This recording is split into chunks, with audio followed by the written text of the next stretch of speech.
Hello, Assalamu alaikum, one and all. First of all, welcome to my YouTube channel, prepared by Exam Snap by AKZ. Today we are going to discuss Palestine issue. आज मैं आप लोगों को Palestine issue के बारे में बताऊंगी. उसके आप कंटेंट्स देख सकते हैं जो मैंने यहाँ पे दिए हैं. हम इस लेक्चर में हिस्टोरिकल बैकग्राउंड पढ़ेंगे कि क्या वजूहात रही, क्या हिस्ट्री थी जो पैलेस्टाइन इशू आज तक भी जो है अनरिजॉल्वेबल है, ठीक है, और आज तक भी इसका कोई हल नहीं निकल सका. फिर मैं आपको बताऊंगी कि इसके रीजंस क्या थे, इस वॉर के पीछे ओरिजिन क्या था इस कॉन्फ्लिक्ट का. इसके साथ साथ मैं आपको बताऊंगी कि इसमें ब्रिटिश का क्या रोल रहा, बैलफोर डिक्लेरेशन किस तरह हुई, क्रिएशन ऑफ इसराइल किस तरह हुई, आज इसराइल की एग्जिस्टेंस है तो किस वजह से है और क्यों है. ठीक है, ये सारी चीजें आज हम इस लेक्चर में डिस्कस करेंगे. स्टार्ट करते हैं. From the very beginning historical background. जैसे कि आप इसमें देख सकते हैं कि स्टेट ऑफ पैलेस्टाइन जो मैंने आपको मैप दिखाया हुआ है, इसमें पैलेस्टाइन पूरी एक टेरिटरी इतनी कवर करता था जो आप मैप में देख सकते हैं. उसके आप लोग राइट साइड पे देख सकते हैं कि जॉर्डन है, जॉर्डन की टेरिटरी है. फिर उसके ही लेफ्ट पे आप इजिप्ट देख रहे हैं और ऊपर सीरिया. पहले ऑटोमन एम्पायर के टाइम पे ये सारा मैप जो है वो पैलेस्टाइन का कुछ इस तरह था. अच्छा, पैलेस्टाइन इशू जो है वो one of the biggest issue है पूरी दुनिया में, जिसको आज इसराइल पैलेस्टाइन कॉन्फ्लिक्ट के नाम से जाना जाता है. ये जो है एरिया जो इसराइल का कहलाता है आज, वो जो है किसी जमाने में कभी पैलेस्टाइन कहलाता था. इसी के साथ साथ ये जो कॉन्फ्लिक्ट है ये स्टार्ट होता है with establishment of the state of Israel. Israel की जो एग्जिस्टेंस होती है, एस्टेब्लिशमेंट होती है, वो होती है 1948 से. और ज्यूज जो है वो इसराइल को देखते हैं कि वो उनकी एक प्रॉमिस लैंड है, यानी कि वो ऐसी जमीन है जो समझते हैं कि वो हमें हमारे खुदा ने हमें गिफ्ट की थी. तो वो इस वजह से चाहते थे कि वो इसराइल में कन्वर्ट ना हो, मतलब इसराइल बाद में क्रिएशन हुई इसराइल की. वो मैं आपको हिस्टोरिकल टाइमलाइन के साथ हिस्ट्री बाय हिस्ट्री बताऊंगी. तो उसमें ये था कि ज्यूज समझते थे कि हमारी जमीन जो है पैलेस्टाइन का हिस्सा, ये हमारी हॉली लैंड है, ठीक है. और वो भी मैं आपको बताती हूँ क्यों, क्योंकि जूइश जो थे, आपको जैसे पता होगा, ये वो जगह थी पैलेस्टाइन जहाँ पे अब्राहम जो थे, एज पर जूइश ट्रेडिशन, जो अब्राहम थे वो उनका जो है फर्स्ट यहाँ पे उनका रिन्यूअल हुआ था. उसके बाद जो है उन्होंने सेक्रीफाइस किया था अपने बेटे को, जो खुदा के आगे हम जो कुरान में पढ़ते हैं मुस्लिम्स, और इनकी जो है जुदाइज्म की हिस्ट्री ये है कि उन्होंने, वही हिस्ट्री है कि उन्होंने अपने जो है सन ईसा को जो है गॉड के जो है हवाले करना था, और उन्होंने जो है इन फ्रंट ऑफ गॉड उसको सेक्रीफाइस किया था हजारों साल पहले. तो इस तरह से ज्यूज समझते हैं कि पैलेस्टाइन की एक हॉली लैंड है जो उनको खुदा ने गिफ्ट की थी. इसके बाद मैं आपको ये बताऊंगी कि आफ्टर द रोमन्स डिस्ट्रॉयड, जब रोमन्स ने जो है जेरूसलम डिस्ट्रॉय कर दिया पूरी तरीके से, जो पैलेस्टाइन की टेरिटरी आपको मैप में दिख रही है, ये पहले जेरूसलम कहलाती थी, ठीक है. ये जेरूसलम की ही टेरिटरी थी. आप उसके ऊपर देख सकते हैं कि जेरूसलम लिखा हुआ है, ठीक है, और फिर पैलेस्टाइन लिखा हुआ है. तो मैं आपको किस तरह पूरी हिस्ट्री बताऊंगी कि किस तरह इसका मैप पूरा दुनिया के नक्शे से खत्म होता चला गया. फिर क्या होता है, जेरूसलम की सिग्निफिकेंस जो है वो इन 3 सेक्ट्स पे बेस्ड करती है. अब जेरूसलम जो है वो काफी एरिया पैलेस्टाइन का कवर करता है, और उसकी जो सिग्निफिकेंस है वो उसमें 3 सेक्ट्स रहते हैं. जैसे कि इस्लाम में जो है जेरूसलम की इस तरह अहमियत है कि वो उनका थर्ड मोस्ट इंपॉर्टेंट होम कहलाता है, क्योंकि मस्जिद अल अक्सा जो दुनिया की सबसे पहली, मुसलमानों की हिस्ट्री में सबसे पहली और सबसे बड़ी मस्जिद थी, वो अल अक्सा थी, और डोम, जिसको डोम ऑफ द रॉक कहा जाता है, और वो सबसे पहले जेरूसलम में ही बनाई गई थी. इस वजह से मुसलमानों के लिए ये उनकी हॉली लैंड है. फिर बात आ जाती है क्रिश्चियंस की. जेरूसलम जो है वो हॉली लैंड है क्रिश्चियंस के लिए भी, वो इस तरह से क्योंकि यहाँ पे जीसस जो है हजरत ईसा अलैहिस्सलाम प्रीच किया करते थे, और वो यहीं पे इंतकाल कर गए थे. ही वर डाइड एंड रिसरेक्टेड, यानी कि उनको ऐसा जिंदा ही उठा लिया गया था. तो ये जो कॉन्फ्लिक्ट है ये ना तो सिर्फ जो है 1920 में स्टार्ट होता है, और ये कॉन्फ्लिक्ट इन सेक्ट्स के ऊपर नहीं है. वो मैं आपको बताती हूँ कि मेन रीजन इस कॉन्फ्लिक्ट का क्या था. ये तो मैंने आपको मेन क्रक्स बताया है कि इस्लाम, क्रिश्चियनिटी और जुदाइज्म, इन तीनों के लिए जेरूसलम की इंपॉर्टेंस क्या है, ठीक है. और अब मैं आपको बताऊंगी कि वॉर के पीछे क्या क्या रीजन रहे. अब पूरी हिस्टोरिकल टाइमलाइन मैं आपको नेक्स्ट स्लाइड में बताती हूँ. कॉन्फ्लिक्ट स्टार्ट होता है 1920 से, ठीक है, जब सारी हॉस्टिलिटीज वगैरह सब इरप्ट हो जाती है. 1947 टू 1948 ये सिविल वॉर चलती है. अब आ जाते हैं reasons and purpose behind the war. अच्छा, इसके पीछे जो वॉर थी उसके पीछे मेनली ये रीजंस रहे थे कि पहला तो उनका था बॉर्डर सिक्योरिटी, ठीक है. उनका जो जेरूसलम, पैलेस्टाइन, इनकी जो बॉर्डर सिक्योरिटी थी, दूसरे कंट्रीज से इनको हमेशा खतरा रहता था कि दूसरे कंट्रीज इनकी टेरिटरी पे हमला ना कर दें, अटैक ना कर लें या सीज ना कर लें. दूसरा इनके वाटर राइट्स का इशू था, ठीक है, पानी का, क्योंकि स्विस कैनाल के साइड बॉर्डर लगता था. तो इन चीजों के दरमियान आपको पता है कि टेरिटरी और वाटर को लेके ही हर जंग मोस्टली होती है. तो water rights, control of Jerusalem. अब पैलेस्टाइनियंस जो थे वो चाहते थे कि उनका कंट्रोल हो जाए जेरूसलम पे, ताकि उनके जो फिर जेरूसलम के ऊपर कंट्रोल भी किसका होना चाहिए, मुसलमानों का हो, क्रिश्चियंस का हो या जुडाइज्म। अब इन तीन कम्युनिटीज के बीच ये जंग थी कि भाई कंट्रोल किसका होना चाहिए। सबके लिए ये हॉली लैंड थी, इसलिए लैंड राइट्स बनते थे। चौथा ये रीजन आ जाता है। पांचवा था लीगलिटीज कंसर्निंग रेफ्यूजीज। अब क्या था कि हर ये तीन सेक्ट्स के जो लोग थे, इनके अलावा जो पैलेस्टाइनियंस थे और जो ज्यूज थे, उनके ऊपर जो ये लीगलिटीज और रेफ्यूजीज का लेवल था, ये इनको हटाना था। इनको एक इंडिपेंडेंट स्टेट चाहिए थी। अब मैं आपको बताती हूँ, ये जो है पूरी दुनिया का फर्स्ट एंड फॉरमोस्ट ये ऐसी वॉर कहलाती है जो दुनिया की सबसे खतरनाक जंग रही और जो आज तक भी जिसकी सिग्निफिकेंस है। ठीक है, उसके बाद मैं आपको बताती हूँ कि ये जो मैंने आपको बता दिया कि ये किस वजह से। अब मसला सारा ये था कि जितने भी पैलेस्टाइनियंस हैं वो सारे मुसलमान नहीं है, पहली बात तो। और सारे पैलेस्टाइंस जो है अरब भी नहीं है। Not all Arabs are Muslim, ना ही सारे अरब जो है मुस्लिम है। मतलब डिफरेंट डिफरेंट कम्युनिटीज और सेक्ट्स एक साथ रह रहे थे। और एस्टिमेटेड 50,000 क्रिश्चियंस जो है वो पैलेस्टाइन की टेरिटरी में थे, और जो कि मेंबर भी थे पीएलओ, पैलेस्टाइन लिबरेशन ऑर्गेनाइजेशन के। अब ये पीएलओ क्या थी, जैसे आज यूनाइटेड नेशंस ऑर्गेनाइजेशन है, इस तरह से पीएलओ जो है उस टाइम पे एक ऑर्गेनाइजेशन बनाई गई थी जिसका मकसद था पैलेस्टाइन को आजाद करवाना। अच्छा, पीएलओ जो है वो बुनियादी तौर पर जो वजूद में आई वो है 2 जून 1964 पे। ठीक है, पैलेस्टाइन की मेनली इंडिपेंडेंस के लिए ये ऑर्गेनाइजेशन बनाई गई थी। ओरिजिन ऑफ द कॉन्फ्लिक्ट ये है कि 19th सेंचुरी में जब ऑटोमन एम्पायर वीक हुआ और राइज ऑफ नेशनलिज्म यूरोप में बढ़ने लगा, फैलने लगा, तो basis of many countries establishment, जैसे कि काफी कंट्रीज जो है इसकी बेस पे एस्टेब्लिश हुई, लाइक इटली, जर्मनी जो पहले तीन है। फिर ट्यूटर हजल थे, ज्यूश एक नेशन से ताल्लुक रखते थे। उन्होंने जो है ज़ायनिज़्म मूवमेंट चलाई, जिसको ज़ायनिस्ट मूवमेंट भी कहा जाता है, जिसका मकसद ये था कि ज्यूश जो है अपनी हॉली प्लेस पे जाना चाहते हैं, जो कि आज इजराइल कहलाती है। माइग्रेशन स्टार्ट हुई 1980 में, क्योंकि ज्यूइश जो थे वो पूरे यूरोप में जो है बढ़ते जा रहे थे, और वो उनका फ्रांस से, फिर उसके बाद क्या हुआ कि माइग्रेशन जब स्टार्ट हुई तो उसके ही नतीजे में यूरोप के हिस्से होने लगे। जब यूरोप के हिस्से हुए तो उसमें से दूसरे कंट्रीज और एस्टेब्लिशमेंट हुई, जैसे कि फ्रांस, रशिया, इटली, पोलैंड और जर्मनी।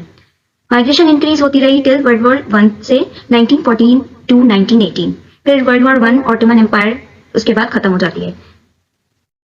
अब इसमें आपको फुल डिटेल में बताती हूँ कि ये जो है जियोपॉलिटिकल एक बड़ा इशू है, ठीक है, और सबसे बड़ा रीजन है behind the conflicts, behind the other conflicts that are being facing in the Middle East today. Palestine Israel conflict ऐसा कॉन्फ्लिक्ट है, ऐसी जंग है जिसकी वजह से मिडिल ईस्ट में बाकी के मसले पैदा होते हैं।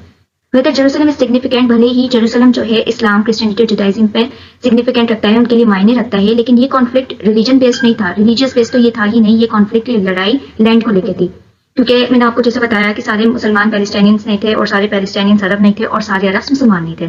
तो इसी के साथ साथ पैलेस्टाइन जो है 50,000 क्रिश्चियंस, वहाँ पे आप देख रहे कि 50,000 क्रिश्चियन रहते थे उस टेरिटरी पे, जो फिर भी माइनॉरिटी के तौर पे वहाँ पे रह रहे थे उस लैंड पे, और वो पीएलओ के पार्ट थे। तो पीएलओ का पार्ट होने की वजह से भी उनके पास एक पावर थी कि एक ऑर्गेनाइजेशन का वो पार्ट है और ऑर्गेनाइजेशन उनके फेवर में ज्यादा हक में फैसला लेगी जिसके वो हिस्सेदार हैं। पीएलओ के बारे में मैंने आपको बताया। अच्छा, टेक्निकली जो कॉन्फ्लिक्ट था वो स्टार्ट होता है 1948 से 1948 से। अगर हम हिस्ट्री में और डीप से जाएं तो हमें कुछ ग्लिम्स मिलते हैं कि कॉन्फ्लिक्ट जो है हिस्ट्री के और भी पीछे से स्टार्ट होता है, जब कोई इजराइल नाम की चीज नहीं थी, देयर वर नो पैलेस्टाइन, कोई पैलेस्टाइन नहीं था, कोई जॉर्डन नहीं था, कोई सीरिया नहीं था, कोई टर्की नहीं था, कुछ भी एग्जिस्ट नहीं करता था उस टाइम। सिर्फ और सिर्फ क्या था, ऑटोमन एम्पायर, ठीक है, जब वर्ल्ड वॉर 1 का टाइम चल रहा था, उससे पहले की बात चल रही है ये ऑटोमन एम्पायर की। ऑटोमन एम्पायर जो है वो रूलिंग पावर थी पूरी जगह पे, हर जगह ऑटोमन एम्पायर का राज हुआ करता था। और ये जो है मतलब आखिरी वक्त कह सकते हैं आप इसको, जब दुनिया में हर कोई पीसफुली रह रहा था without any kind of war and conflicts. अच्छा, अगर हम बात करें पॉपुलेशन रिकॉर्ड की, तो ऑटोमन एम्पायर में 1878 में 83% मुसलमान रहा करते थे, 10% क्रिश्चियन थे और 3% थे ज्यूज। ऑटोमन एम्पायर की बात की जा रही है ये। और इवन जेरूसलम की जो पॉपुलेशन है वो इक्वली डिवाइडेड थी, मतलब उधर माइनॉरिटीज और मेजॉरिटीज दोनों इक्वली डिवाइडेड थी। लेकिन रिसर्जन जब हुआ 19th सेंचुरी में, यानी कि जब राइज ऑफ नेशनलिज्म बढ़ने लगा, तो ऑस्ट्रिया हंगरी एम्पायर में उसके साथ साथ 10 और मुल्कों ने क्या किया, अपनी आज़ादी के लिए जंग स्टार्ट कर दी कि उनको भी सेपरेट लैंड चाहिए। वो होता है ना कि एक कंट्री मतलब आपके सामने कोई एक जिद कर रहा है किसी चीज़ के लिए, एक बच्चा, तो दूसरे जो बच्चे होते हैं वो देखा देख उसको कॉपी करने की कोशिश करते। तो इसी तरह बाकी कंट्रीज ने भी क्या सोचा कि हमें भी शायद आज़ादी मिल जाएगी, तो हम किसी की सुपरविजन में क्यों रहे, हमें भी सेपरेट लैंड चाहिए। और ये वो टाइम था जब 6 मिलियन ज्यूज जो है मारे गए थे ड्यूरिंग द होलोकॉस्ट। ठीक है, होलोकॉस्ट एक मतलब ऐसी मूवमेंट थी जो हिटलर के थ्रू अटेम्प्ट की गई थी, जिसमें ज्यूज को मारा गया था। 6 million Jews were killed during the Holocaust, और जिसकी वजह से ये डिक्लेयर हुआ कि अब ज्यूश को जो है एक नया लैंड चाहिए और उनको मूव करना पड़ेगा, यहाँ वो नहीं रह सकते होलोकॉस्ट के बाद। बिफोर दैट 1897 में थियोडर हल्स ने इंट्रोड्यूस किया कॉन्सेप्ट ऑफ ज़ायनिज्म।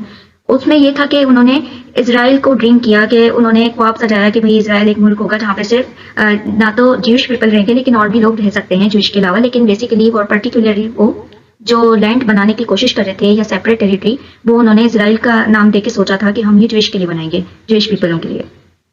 उसके बाद आफ्टर दैट इन जुलाई 28 जुलाई 1914 से 11 नवंबर 1918 तक जब वर्ल्ड वॉर 1 स्टार्ट होती है, तो ये जब टाइम था जब war has been started but the journey of the creation, उस जब वर्ल्ड वॉर 1 स्टार्ट हुई उसी टाइम पे जो है journey of the creation of Israel also been started. उसी टाइम पे जो इसराइल के क्रिएशन का सफर था वो भी शुरू होता है। और यही वो वक्त था जब इसराइल पैलेस्टाइन कॉन्फ्लिक्ट की सूरत इख्तियार करता है और उसने अपनी जड़ें इस तरह से मिडिल ईस्ट में जमा ली थी कि वो आज तक भी मौजूद है। और ग्रेट ब्रिटेन इसी टाइम में एंटर होता है इस वॉर के अंदर। अच्छा, 2 नवंबर 1917 में जो ग्रेट ब्रिटेन था उसने साइन किया एक बैलफोर डिक्लेरेशन, जिसमें ब्रिटेन ने प्रॉमिस किया ज्यूइश पीपल को कि वो उनको पैलेस्टाइन जो है उनके हवाले कर देगा अगर वो ज्यूइश पीपल ब्रिटिश का साथ देते हैं। तो उनको एक टेरिटरी मिल जाएगी पैलेस्टाइन, जहां वो अपने तौर पे अपनी मर्जी से अपनी जिंदगी बस। अब आपके माइंड में ये ख्याल आ रहा होगा कि भाई ब्रिटिश इतना मेहरबान क्यों हो रहा था, तो उसका भी मैं आपको रीजन बताती हूँ कि ब्रिटिशर्स इतने मेहरबान क्यों हो रहे थे।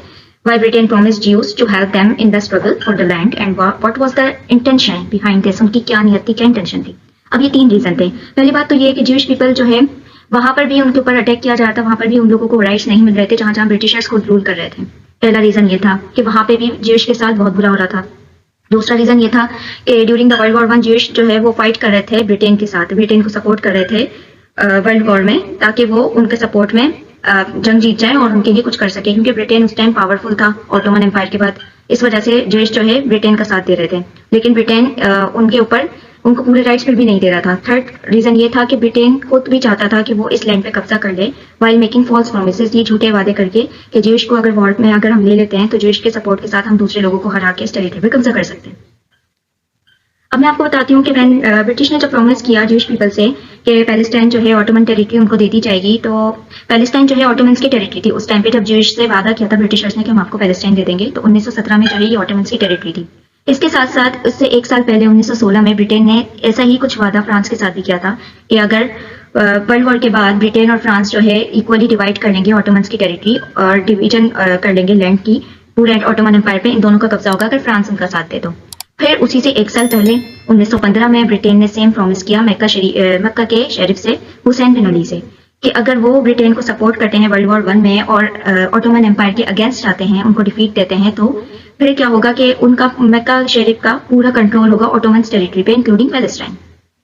After making promises with 3 states, अब जाहिर है आपको सोचने वाली बात है कि 3 स्टेट्स के साथ सेम प्रॉमिस किया है तो निभाने की तो बात बनती नहीं है। तो ये सारे फॉल्स और लेम एक्सक्यूजेस थे और लेम फॉल्स जो है प्रोमिसेस थे जो ब्रिटिश ने 3 टेरिटरीज के साथ, 3 कंट्रीज के साथ किए। तो इन्होंने क्या किया कि इसी 3 वादों के साथ इन्होंने क्या किया, खुद जो है पैलेस्टाइन के ऊपर कब्जा करके ये एक्सक्यूज दे दिया आगे कंट्रीज को कि आप लोग अभी इस काबिल नहीं है कि इस टेरिटरी पे आप लोग रूल कर सके और हम आपको इस काबिल बनाने के लिए इंस्टीट्यूशंस खोल रहे हैं जिसमें आपको ट्रेन किया जाएगा। तो इसी बात पे कंट्रीज एग्री हो जाते हैं। इसमें ज्यूइश, क्रिश्चियंस और मुस्लिम्स ये जो है डिवाइड एंड रूल के तहत इन तीनों सेक्ट्स को अलग अलग इनके रिलीजियस बेस्ड अकॉर्डिंग टू इनके रिलीजन इनको टीच कर रहे थे और इनको इंस्टीट्यूशंस इनके बना के दिए, जिसकी वजह से क्या हुआ 1922 इनके सेक्टेरियन कॉन्फ्लिक्ट्स बढ़ गए, क्योंकि ज़ाहिर मुस्लिम्स को ये हुआ कि हमारी टेरिटरी है तो हम ज़्यादा से ज़्यादा करें, हम जो है ना ज्यूइश को ऊपर अटैक करें, ज्यूइश सोचते थे हम मुस्लिम्स पर अटैक करें, फिर उसके बाद जुदाइज्म और क्रिश्चियन सोचते थे कि हमें मिल जाएगी टेरिटरी, इनके आपस में कॉन्फ्लिक्ट स्टार्ट हो गए। फिर क्या होता है 1920 टू 1930 में ब्रिटेन क्या करता है कि बैलफोर डिक्लेरेशन को अप्लाई करने की कोशिश करता है और इसी के बिहाफ पे वो क्या करता है ज्यूइश पीपल को पैलेस्टाइन में मूव करना शुरू कर देता है और 1938 तक ज्यूइश की पॉपुलेशन जो कि 3% थी वो इंक्रीज होके हो जाती है 30% पैलेस्टाइन में। अब ब्रिटिश का रोल क्या क्या रहा। अब ब्रिटेन का जो प्रॉमिस था कि सर आर्थर बालफोर जो थे वो एक मतलब इनके एग्रीमेंट जिन्होंने बनाया था ये बालफोर डिक्लेरेशन, ये सर आर्थर बालफोर उनका नाम था और इनका प्रॉमिस था कि ये एग्रीमेंट था between Jewish and British. It was world's powerful colonial that time, ठीक है, ब्रिटिशर्स जो थे वो पावरफुल कॉलोनियल थे उस टाइम पे, तो उनका प्रॉमिस था ये ब्रिटिश का ज्यूइश थे कि आपको उनकी लैंड दी जाएगी, तो उन्होंने उसी वादे के तहत उनको मूव करना शुरू कर दिया। बालफोर डिक्लेरेशन में क्या होता है 1917 में जो साइन की थी ब्रिटिश ने, जिसके तहत मूव किया इनको ज्यूइश को पैलेस्टाइन में, वो ये थी कि ये चाहते थे कि ऑटोमन एम्पायर जो है हार जाए वर्ल्ड वॉर 1 में और इन्होंने जो है प्रॉमिस किया था ज्यूइश को पैलेस्टाइन मतलब उनको देंगे ताकि वो अपने तरीके से वहां पे रह सकें और उनका एक नेशनल होम हो जाएगा ज्यूइश पीपल के लिए। तो इस वजह से जूइश को हेल्प की, so that Jewish helped by British, ठीक है। और ये एक म्यूचुअल एग्रीमेंट था इन टू पार्टीज का, जिसको हम बाल्फोर डिक्लेरेशन कहते हैं। फिर उसके बाद साइक्स-पाइकोट आता है। ये एक सीक्रेट एग्रीमेंट जो मैंने आपसे कहा था कि फ्रांस से भी एक वादा किया था, तो फ्रांस से ये वादा किया था, फ्रांस और रशिया से, कि वर्ल्ड वॉर के बाद आप लोगों से हम जो है ना टेरिटरी इक्वली डिवाइड कर लेंगे, लेबनान, सीरिया और जॉर्डन, ठीक है। फिर Russia will have control on some parts of Turkey, फिर रशिया का कुछ पार्ट टर्की का वो ले लेगा, और यूके का पार्ट होगा इराक और पैलेस्टाइन पे। इन्होंने ये साइक्स-पाइकोट, ये मैं आपको जो पीछे बता चुकी हूँ कि इनसे प्रोमिस किए थे, ये उन प्रोमिस एग्रीमेंट्स के थ्रू होते हैं, और उन एग्रीमेंट्स के नाम ये हैं। फिर यूके में प्रॉमिस विद अरब, जो अरब से मैंने आपको बताया था कि अरब के शेरिफ से प्रॉमिस किया था, तो वो इस तरह हुआ था कि वर्ल्ड वॉर 1 के बाद पैलेस्टाइन अरब को दे दिया जाएगा, और अरब वर अगेंस्ट ऑटोमन एम्पायर, और अरब जो है वो ऑटोमन एम्पायर के अगेंस्ट है, तो ब्रिटिश जो है वो अरब की हेल्प करे डिफीट करने में उनको वर्ल्ड वॉर 1 में। तो ब्रिटिश मैंडेट क्या था कि वर्ल्ड वॉर के बाद there was no government in Palestine which is called the British mandate. अच्छा, अब ब्रिटिश मैंडेट को क्या कहते हैं कि पैलेस्टाइन में उस टाइम कोई गवर्नमेंट नहीं थी जब पैलेस्टाइन आजाद हुआ, तो उसमें जो है ब्रिटिश मैंडेट के नाम से एक गवर्नमेंट चलाई गई, जहाँ पे जूइश माइग्रेशन जो है ह्यूज नंबर पे पैलेस्टाइन में स्टार्ट हो गई, और ऑटोमन रूल के दौरान ही वहाँ पे 3% से ज्यादा 30% जो है जूइश पैलेस्टाइन में आ गए। डिवाइड एंड रूल पॉलिसी खेली गई ब्रिटिश के थ्रू, और ज्यूज और अरब और क्रिश्चियंस इनको अलग अलग कर दिया गया, जैसे कि मैं आपको पीछे बता चुकी। उसके बाद ड्यूरिंग ब्रिटिश मैंडेट क्या होता है, यानी कि ब्रिटिश मैंडेट में आपको जैसे कि बताया कि पैलेस्टाइन में गवर्नमेंट चल रही थी जिसको ब्रिटिश मैंडेट का नाम दिया गया था। उस गवर्नेंस के थ्रू 1939 में पैलेस्टाइन ने जब वॉइस रेज की अगेंस्ट ब्रिटिश की हमारे मतलब टेरिटरी में ये ज्यूज पीपल को मूव करते जा रहे हैं, उसके अगेंस्ट इन लोगों ने एक जंग छेड़ दी। तो उसमें क्या था कि ज्यूश की हेल्प से ब्रिटिश ने क्या किया, इनको पैलेस्टाइनियंस को डिफीट दी, और इसके हिस्से में, इसके रिजल्ट में और क्या किया कि बजाय इनको उनकी टेरिटरी वापस करने के, पैलेस्टाइनियंस डायरेक्ट आफ्टर नेक्स्ट 10 इयर्स उनको एक और प्रॉमिस दे दिया कि इससे अगले 10 सालों में पैलेस्टाइन मुकम्मल तौर पर आजाद कर दिया जाएगा। लेकिन उसके बाद क्या होता है कि ये प्रॉमिस पता नहीं पूरा होता या नहीं होता, लेकिन उस टाइम के फौरन ही बात क्या होता है, 1939, ठीक है, 1939 to September 1945 world war 2 start हो जाती है। 1939 टू सितंबर 1945 में वर्ल्ड वॉर 2 छिड़ जाती है, दूसरी जंग अज़ीम। इसमें क्या होता है, ड्यूरिंग वर्ल्ड वॉर 2 होलोकॉस्ट जो यूरोप में हुआ था, उसमें जूइश जेनोसाइड हुआ था, ठीक है। वर्ल्ड वॉर 2 के दौरान ये सारी चीजें हुई थी, जिसमें ऑलमोस्ट 4.2 मिलियन जूइश को मारा गया था, ठीक है। मेन प्लेयर उसके जो थे वो हिटलर थे। जूइश को मूव कर दिया गया इजराइल फॉर देयर सेफ्टी, ठीक है। वर्ल्ड वॉर की 2 जो है बाद एक क्रिएशन ऑफ इजराइल हो गई। आप जैसे कि मैप देख सकते हैं, ये पैलेस्टाइन की पहले टेरिटरी 1947 में जूइश सेटलमेंट्स और पैलेस्टाइनियन लैंड्स आप देख सकते हैं कि वाइट जो आपको डॉट्स नजर आ रहे हैं मैप में, वो जूइश सेटलमेंट है, यानी कि जूइश इस तरह से आहिस्ता आहिस्ता फैलते जा रहे थे पैलेस्टाइन में, और जो ग्रीन टेरिटरी है वो पैलेस्टाइन की 1947 की बात हो रही है। उसके बराबर में आप देखेंगे जब पार्टीशन प्लान होता है 1947 में, इजरायली लैंड और पैलेस्टाइनियन, अब जूइश जो व्हाइट आपको दिख रहा है वो पहलते पहलते देखिए कितने हो गए कि वो क्रिएशन ऑफ इजराइल हो जाती है, ठीक है। वर्ल्ड वॉर 2 के बाद इजराइल बन जाता है, ठीक है।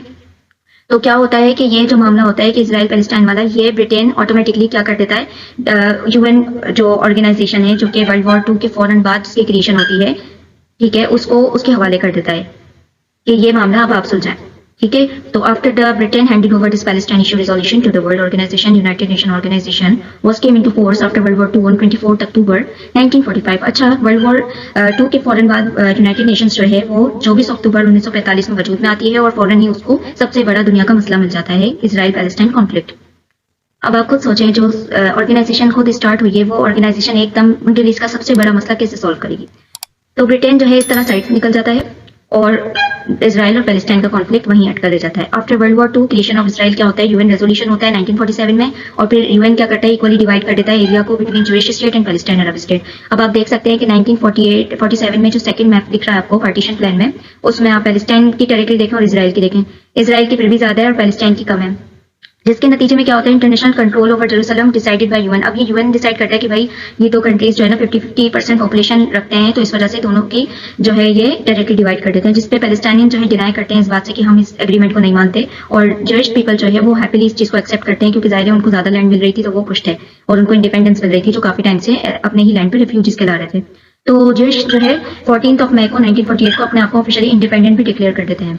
इस डिवीजन के साथ साथ बर्थ होती है अरब इसराइली वॉर की। उसके बाद एक और जंग चल जाती है अरब इसराइली वॉर, और वो चलती है नेक्स्ट डे ऑन 15 दूसरे दिन से ही स्टार्ट हो जाती है 15 मई 1948 और चलती है 1949 तक, जिसमें सारे नेबरिंग कंट्रीज जो इसराइल के थे, सारे मुस्लिम कंट्रीज को अटैक कर देते हैं इसराइल के ऊपर, जिसमें इसराइल जीत जाता है। और उसके रिजल्ट में क्या होता है, इसराइल मजीद 75% 75% और पैलेस्टाइन की लैंड को ऑक्यूपाई कर लेता है। अब आप 1949 टू 1967 का थर्ड मैप देखेंगे तो इसराइल की टेरिटरी ज्यादा हो गई और पैलेस्टाइन जो है श्रिंक होता जा रहा है। अब क्या होता है, as a result over 7 lakhs Palestinians become refugees on their own land. Also the remaining land of Palestine divide into 2 pieces. अच्छा क्या होता है, जो बची कुची लैंड बचती है पैलेस्टाइन की, वो मजीद और 2 हिस्सों में बढ़ जाती है, जिससे एक वेस्ट बैंक वाला जो हिस्सा है वो कंट्रोल करता है जॉर्डन, और गाजा स्ट्रिप जो है वो कंट्रोल करेगा इजिप्ट और जॉर्डन के कब्जे में बाकी के मतलब दे दिया जाता है। तो आप इस तरह देख सकते हैं, जो लास्ट प्रेजेंट आपको मैप दिखाया जा रहा है उसमें अब आप देखें कि टोटली सारी टेरिटरी आहिस्ता आहिस्ता इसराइल के पास ही चली गई है।